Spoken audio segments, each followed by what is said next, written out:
Hey, good morning. How the heck are you?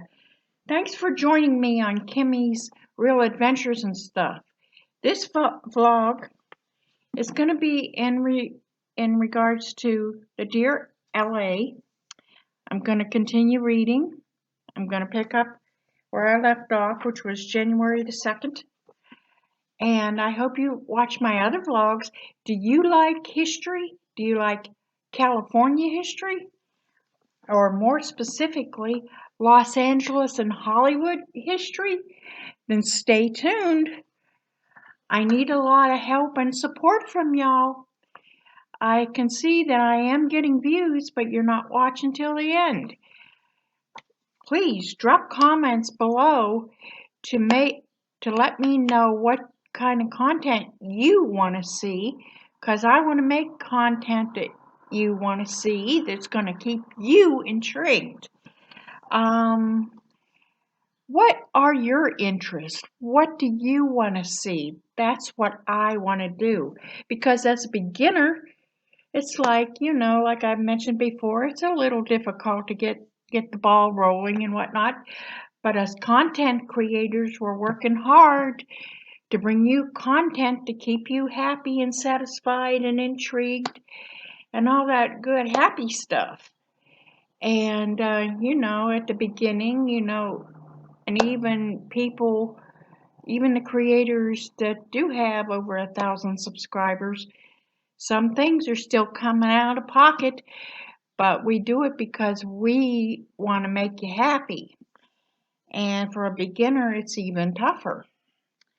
So, and later on in future videos or future vlogs, I am going to be doing the paranormal, and I'm going to be collaborating most likely with my friend Mickey from Depot House. So go and check her out as well.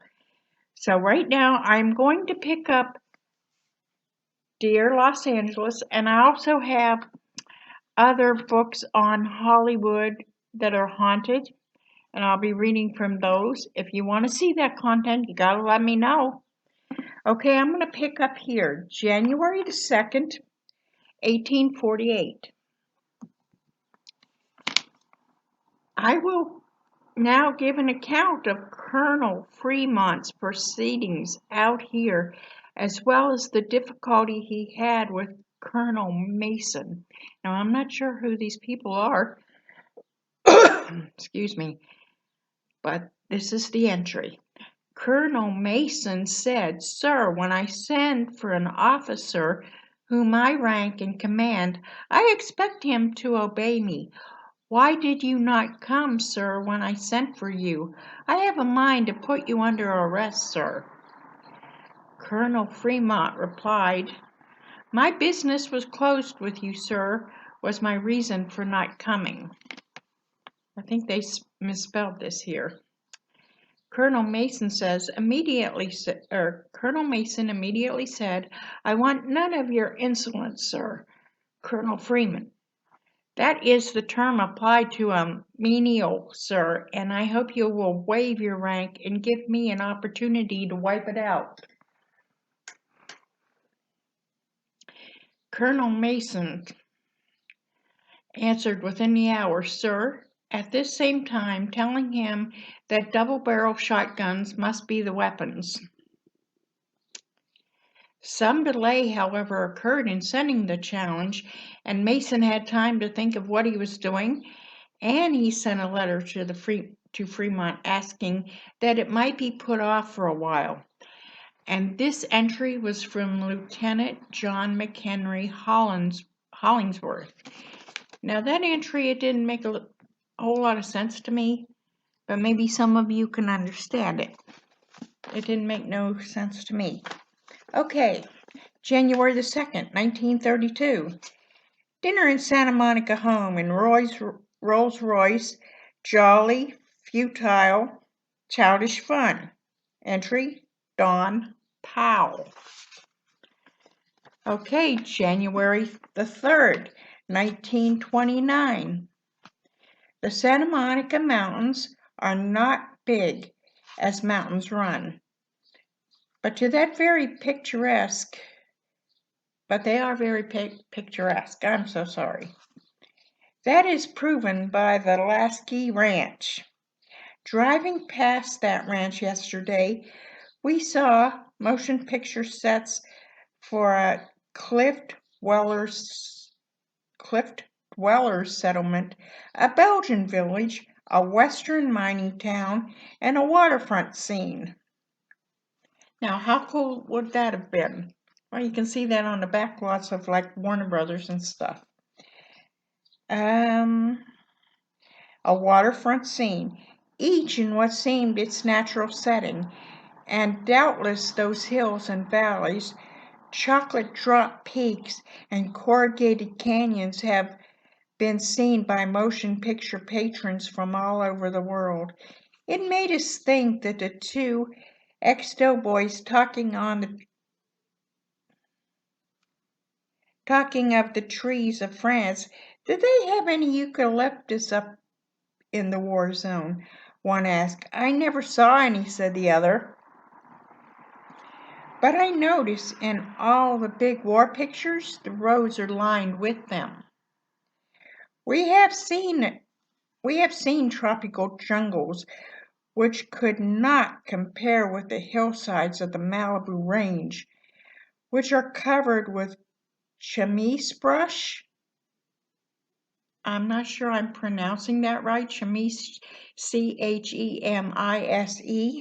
brush, tall as a man and so thick that you couldn't even shoot a gun through it for more than 50 yards. Deer and coyotes can hardly penetrate except along broken paths. Coveys of quail have to alight along the roadside in order to find open ground enough to spread out on, and continually whir into the air before one's approaching motor. That entry was by Lee Shippey. January 3rd, 1935. The hills are intensely green. From my window, I wake up to look at the snow-capped mountains. The air is very, very gentle and sunlight is brilliant and warm. Mother says that I may buy a flute.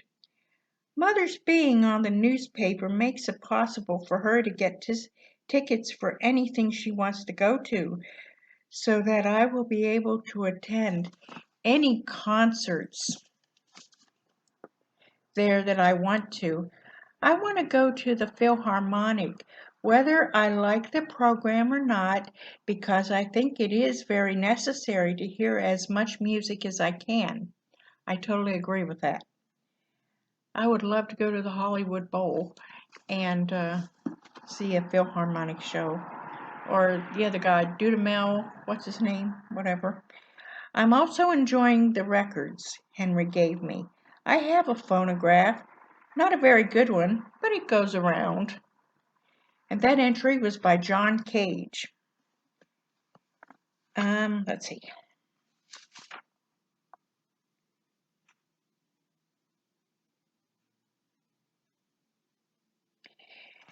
Yes, January 2nd, 1932.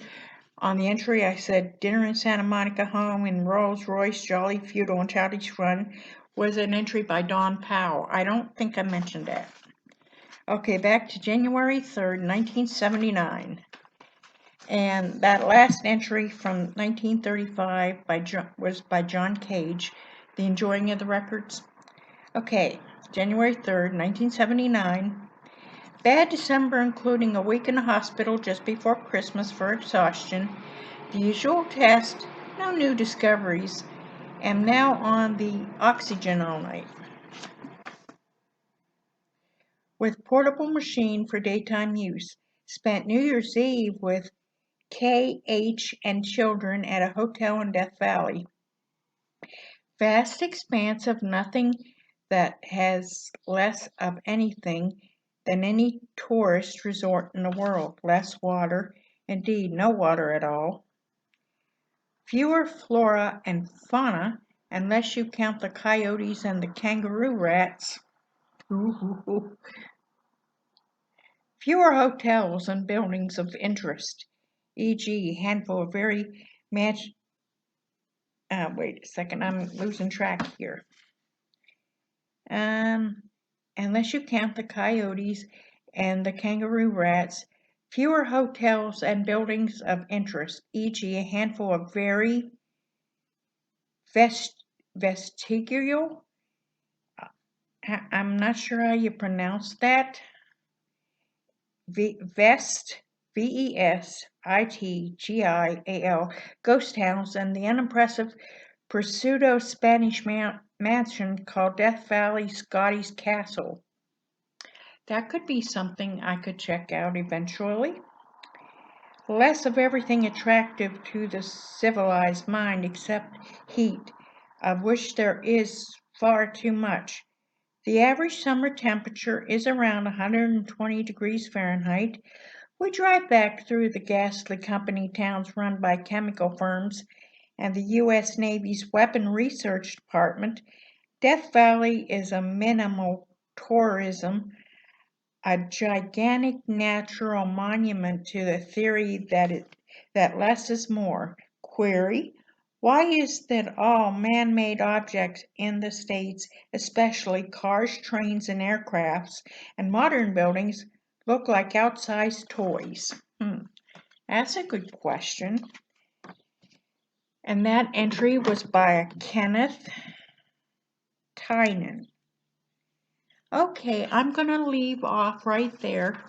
And the next vlog in regards to this I will pick up on January the 4th, 1928. I hope you enjoyed this book read.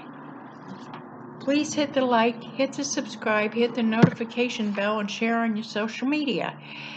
And check out my Spreadshop store for merch. I will put my Facebook link in the description. So have an awesome day. And see you on the next vlog. Stay goofy. See ya.